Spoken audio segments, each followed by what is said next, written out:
Bonjour à tous et bienvenue dans la matinale, votre rendez-vous hebdo qui vous parle de l'actu, de l'audio et des instruments de musique, et ça tous les vendredis matins. Et cette semaine, de quoi on va parler? On va parler d'IK Multimédia qui a annoncé Amplitube 5, peut-être un de leurs logiciels les plus connus, qui sort donc dans une nouvelle version, la 5e. On va parler aussi de Moog.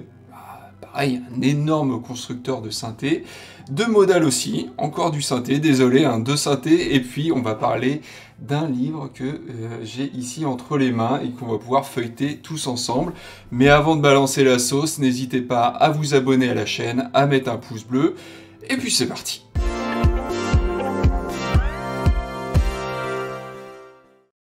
Alors on va commencer avec les Italiens d'IK Multimédia qui ont annoncé donc la 5e version, la nouvelle version d'Amplitube. Voilà, Amplitube qui est peut-être le logiciel pionnier dans la simulation d'ampli de guitare. Avec Guitar Rig, je pense que c'est un des premiers. Et donc là, ils en sont déjà à la 5e version.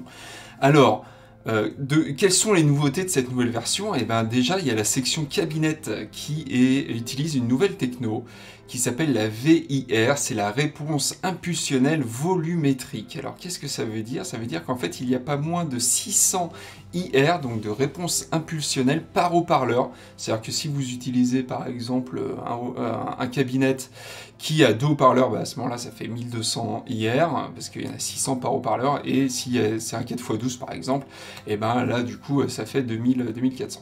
Donc, en fait, l'avantage d'avoir autant d'IR, c'est que du coup, vous pouvez déplacer les micros en 3 dimensions, et avoir donc des interactions entre les haut-parleurs, mais aussi avec le sol et le cabinet en lui-même.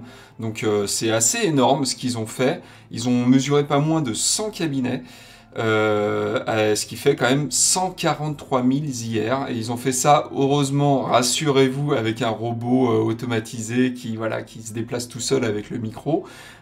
D'ailleurs, ils ont fait une petite vidéo pour montrer, c'est assez sympa à voir. Et donc voilà, donc ça c'est la principale nouveauté de ce Amplitube 5. Ils ont aussi, vous le voyez à l'écran, une nouvelle interface utilisateur. La chaîne du signal est plus libre, c'est-à-dire qu'on peut maintenant faire du wet, dry, wet, du routing en série, en parallèle. C'est vrai qu'avant c'était un peu limité, et maintenant voilà, grosso modo on fait à peu près ce qu'on veut. Il y a jusqu'à 54 modèles simultanés, c'est-à-dire quand on parle de modèle, ça peut être un ampli, une pédale, voilà, c'est un petit carré en fait. Donc on peut en avoir jusqu'à 54 en même temps, ce qui est assez énorme.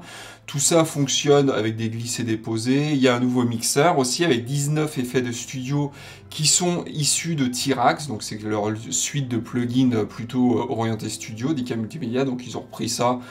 C'est assez intelligent de leur part, vu que c'est déjà développé, on va pas les en empêcher. Donc on a aussi donc dans le nouveau mixeur des panoramiques, des bus. Il y a 129 nouveaux matériels simulés. Alors la majorité des nouveaux matériels, ce sont donc des cabinettes, donc des baffles d'enceinte que vous voyez ici. Il y a quand même 5 nouveaux amplis, 2 nouvelles pédales et 2 pièces. Bah oui, forcément, ils ont fait les prises de son de ces enceintes dans des nouvelles pièces. L'ancien matériel arbore un nouveau look quand même, avec une structure de gain optimisée, et là on voit le robot là, à l'image, c'est assez sympa.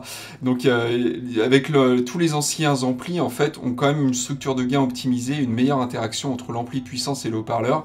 Mais comme on voit, il est quand même surtout question de nouveauté au niveau des cabinettes, et on ne parle pas du tout ici d'apprentissage machine, comme on a pu voir notamment avec Guitar X6 dont j'ai parlé il n'y a pas longtemps dans l'émission, et puis Neural DSP aussi qui étaient un peu les premiers à faire ça. Il n'y a pas du tout d'apprentissage machine, de machine learning, donc pour tout ce qui est la partie ampli.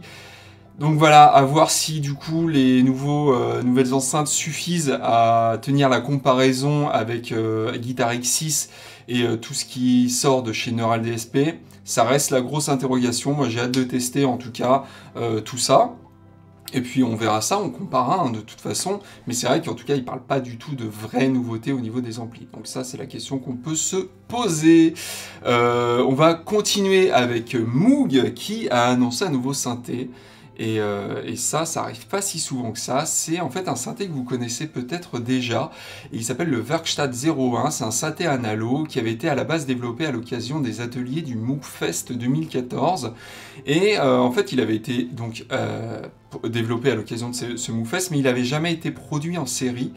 Et c'est un synthé analo avec un unique oscillateur, mais qui propose plusieurs formes d'ondes.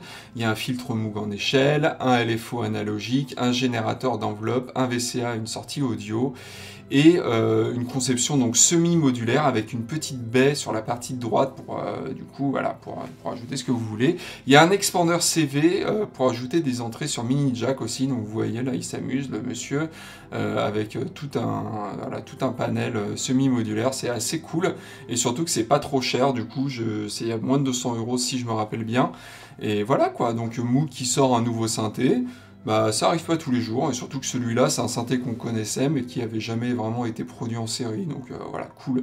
Assez sympathique tout ça. On continue avec encore du synthé, désolé les guitaristes, mais bon, vous avez eu Amplitude hein, quand même, hein, vous plaignez pas trop. Et donc on va parler des Anglais de Modal qui ont annoncé le Cobalt 8, et le Cobalt 8, attention, parce que ça s'annonce... assez lourdingue quand même, quoi lourdingue je sais pas, mais ça s'annonce être du lourd en tout cas. C'est un synthé de type virtual analogue, donc c'est-à-dire que c'est un synthé qui simule un circuit analogique. C'est un polyphonique 8 voix avec 37 touches Fatar, comme vous le voyez à l'écran. Il y a 64 oscillateurs au total, donc 8 par voix. On peut créer des formes d'ondes uniques avec 34 algorithmes différents, donc c'est assez énorme. Vraiment, ça a l'air, c'est très différent hein, du Moog qu'on vient de voir. C'est un synthé qui, je pense, est beaucoup plus compliqué à appréhender, ça c'est sûr, mais qui a l'air assez unique dans son approche. Au niveau des oscillos, ils ont plusieurs fonctions, comme de l'intermodulation, de la modulation de la largeur d'impulsion, on peut faire du morphing aussi, du beat crushing. Je vais avancer un petit peu là dans la vidéo pour que vous puissiez voir le synthé de plus près. D'en haut, là, c'est très bien comme ça. Vous voyez, il est assez joli en plus. Donc on peut faire du morphing, du beat crushing, il y a des filtres en échelle 4 pôles avec 4 modes, et on peut aussi faire du morphing. Au niveau du séquenceur, on peut enregistrer pas moins de 512 notes avec 4 pistes. Ou alors on peut aussi faire du polyphonique avec 64 pas et 8 notes par pas du coup. Donc ça fait toujours autant de notes, mais voilà, on peut soit faire en monodique ou polyphonique. Il y a un arpégiateur 32 pas, il supporte le MPE, le protocole. Il y a 3 processeurs d'effets indépendants avec du chorus, du flanger, du delay, du phaser et de la reverb. Et vous le voyez aussi à l'écran, le monsieur tourne les 29 encodeurs sans fin, il y a 24 boutons et un joystick, et vous voyez que aussi c'est qu'il y a une appli en fait qui est compatible Mac, Windows, iOS, Android, et aussi plugin Audio Unit et VST3. Il y a une entrée audio aussi dans laquelle vous pouvez balancer vos sons pour les faire traiter par les effets internes intégrés dont on a parlé il y a quelques minutes. Il y a une synchro d'horloge analogique aussi compatible avec les protocoles de Teenage Engineering et Korg. Et tout ça, bah, ça vaut pas si cher que ça. Alors c'est du VA évidemment, mais ça vaut 650 €. Les possibilités ont l'air juste énormes, et voilà, on connaît Modal, c'est quand même une boîte assez sérieuse. Donc moi je dis, ça se tente. Hein, je sais pas vous, mais moi je dis ça se tente. Donc voilà, c'était la 3e news, et on termine avec une news un petit peu différente de d'habitude, car je voulais vous parler d'un livre que j'ai reçu hier. Alors j'ai pas pu le lire en entier, mais c'est un livre de Kim Bjorn. Alors, il vient de sortir, il vient d'être annoncé, il est dispo dans 2 semaines. Donc, vous connaissez peut-être cet auteur, il a sorti déjà d'autres livres auparavant qui s'appellent Patch and Tweak Exploring Modular Synthesis, donc qui était plutôt vraiment axé sur le modulaire. Il a sorti aussi un autre livre qui s'appelle Push, Turn and Move. C'était des livres qui étaient vendus 66 €. Alors celui-là, je pense que ça va être à peu près le même prix. Alors dedans, moi je m'attendais, c'est vraiment un beau livre, hein, vous voyez, je vais vous montrer un petit peu l'intérieur, on va en profiter. C'est vraiment un très beau livre, ils sont bons en plus, hein, c'est trop cool les livres. Et moi je m'attendais, en fait j'étais assez surpris, mais agréablement surpris par le livre, parce que je m'attendais à un livre plutôt axé sur les belles photos, ce qui est bien aussi, hein, mais alors que pas du tout, parce que c'est quand même un livre assez épais, qui fait pas moins de presque 200 pages, il me semble, ouais c'est ça, presque 200 pages, et en fait il y a un contenu de fou dedans, c'est assez incroyable, il y a pas moins de 29 interviews, et pas des moindres, hein. Bon, il y a une préface, vous voyez, qui est signée Hans Zimmer, mais il y a des interviews notamment de personnes qui travaillent chez Moog actuellement, donc ça c'est toujours assez intéressant de lire ce genre d'interview. Mais il y a aussi des artistes, pas mal d'artistes, comme Trent Reznor, il y a plein d'artistes, je ne vais pas tous vous les citer parce que je vous dis, il y a 29 interviews, donc c'est assez énorme. Et ce qui est assez intéressant là-dedans aussi, c'est qu'ils donnent des patchs. Avec il y a pas mal d'artistes qui donnent leur patch pour dire voilà un son à la manière de. Donc ça c'est assez cool. Et en fait ce dont je m'attendais pas du tout, c'est toute la partie pédago en fait qu'il y a derrière, parce qu'il y a toute l'histoire de Moog. Évidemment, ça, on s'y attend un petit peu. Il y a aussi la présentation des 5 synthés semi-modulaires, parce qu'on est vraiment dans le semi-modulaire ici, donc de Moog, avec un descriptif quand même assez avancé de ces 5 synthés semi-modulaires. Mais il y a toutes les bases de la synthèse. Donc ça c'est super intéressant, c'est super bien fait. Alors évidemment c'est en anglais, hein. Je pense pas qu'un jour ils le sortent en français, en tout cas c'est pas prévu.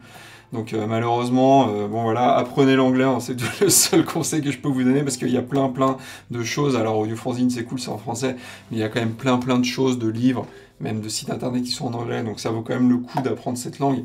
Et ici, bah, c'est quelque chose, je sais pas s'il sera traduit un jour, hein, sincèrement, bon voilà. Et c'est vrai que c'est dommage de passer à côté de ce genre de richesse. Donc il y a toute une partie pédago, des parties pratiques aussi, avec les exemples de patch dont je vous ai parlé. Il y a donc toute l'histoire de Bob Moog, de son entreprise évidemment, avec les photos d'époque. Je vous montrais, voilà, il y a des photos de Bob Moog et tout ça. Il raconte toute l'histoire de son entreprise, évidemment. Je vais vous montrer aussi, bon, voilà, tous les descriptifs des synthés de Moog aussi. C'est assez complet. Je vais vous montrer aussi toutes les parties, vous voyez, interview de Trent Reznor. Voilà, vous voyez, tout ce qui est vert disparaît, hein, ça c'est la magie du fond vert. Donc il y a aussi des exemples de patch avec des beaux, voilà, des beaux exemples de patch. C'est assez bien fait, vraiment c'est un très joli livre. Il y a tous les thèmes, donc au niveau de la pédago, il y a tous les thèmes qui ont été abordés, c'est-à-dire les oscillateurs, les filtres. En fait, il y a un chapitre par chaque thème. Et pour chaque thème, et ça c'est assez complet. Il y a les amplis aussi, toutes les parties VCA, les LFO, les modulations, j'ai tout noté là, les séquenceurs, les effets aussi avec les reverbs et les délais. Il y a aussi toute la partie les modulaires, les synthés modulaires, l'intégration aussi avec les logiciels. Donc vous voyez, ça va assez loin quand même. Donc voilà, c'est un livre que j'ai reçu hier. Alors je vous cache pas, j'ai pas pu le lire entièrement. Mais moi qui suis les synthés, je suis plutôt guitariste à la base, mais qui suis quand même les synthés, je m'y intéresse de plus en plus. Bah, là, je vais apprendre plein de trucs, et du coup, ça va plaire aux passionnés, évidemment, parce qu'il y a plein d'infos intéressantes, mais aussi aux novices qui veulent s'intéresser aux synthés semi-modulaires. Et puis là, vous avez toute l'histoire de Moog.